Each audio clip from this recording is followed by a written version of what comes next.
السلام علیکم ناظرین کرام، شروع کرتی ہوں اللہ تعالیٰ کے بابرکت نام سے جو بڑا مہربان اور نہایت رحم والا ہے۔ حضور پاک صلی اللہ علیہ وآلہ وسلم جب بارش شروع ہوتی تو اور بادل آتے تو پریشانی کا اظہار کرتے اور فرماتے ہیں کہ یا اللہ، اس ہوا کی بھلائی چاہتا ہوں جو اس ہوا میں ہے، اور بارش وغیرہ اور اس کی بھلائی چاہتا ہوں، جس غرض سے یہ بھیجی گئی اس کی بھلائی چاہتا ہوں۔ یا اللہ، میں اس ہوا کی برائی سے پناہ مانگتا ہوں جس غرض سے یہ بھیجی گئی ہے۔ اور جب بارش شروع ہو جاتی تو چہرے پر انبساط شروع ہو جاتا۔ حضرت عائشہ رضی اللہ تعالیٰ عنہ فرماتی ہیں، میں نے عرض کیا، یا رسول اللہ، سب لوگ جب ابر دیکھتے ہیں تو خوش ہوتے ہیں کہ بارش کے آثار معلوم ہوئے، مگر آپ صلی اللہ علیہ وآلہ وسلم پر ایک گرانی محسوس ہوتی ہے۔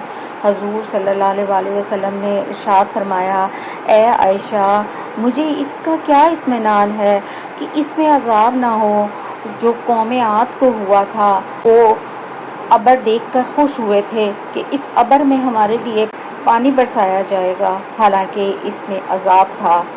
اللہ تعالیٰ اس طرح سزا دیا کرتے ہیں۔ خود کلام پاک میں ارشاد ہے کہ اللہ تعالیٰ ایسا نہ کریں گے کہ ان میں آپ کے ہوتے ہوئے ان کو عذاب دیں۔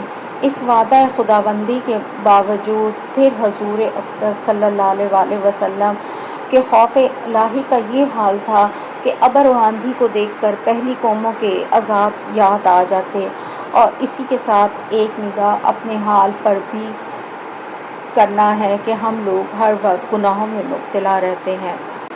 نذر بن عبداللہ کہتے ہیں کہ حضرت انس کی زندگی میں ایک مرتبہ اندھیرا چھا گیا۔ دن کے وقت حضرت انس رضی اللہ عنہ کی خدمت میں حاضر ہوا، عرض کیا کہ حضور صلی اللہ علیہ وآلہ وسلم کے زمانے میں بھی اس قسم کی چیزیں پیش آتی تھیں؟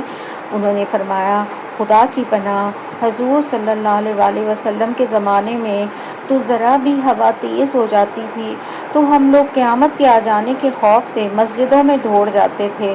ایک دوسرے صحابی ابو درداء رضی اللہ تعالیٰ عنہ فرماتے ہیں کہ حضور صلی اللہ علیہ وآلہ وسلم کا معمول تھا کہ جب آندھی چلتی تو حضور صلی اللہ علیہ وآلہ وسلم گھبرائے ہوئے مسجد میں تشریف لے جاتے۔ آج کسی بڑے حادثے، مصیبت اور بلا میں بھی کسی کو مسجد یاد نہیں آتی۔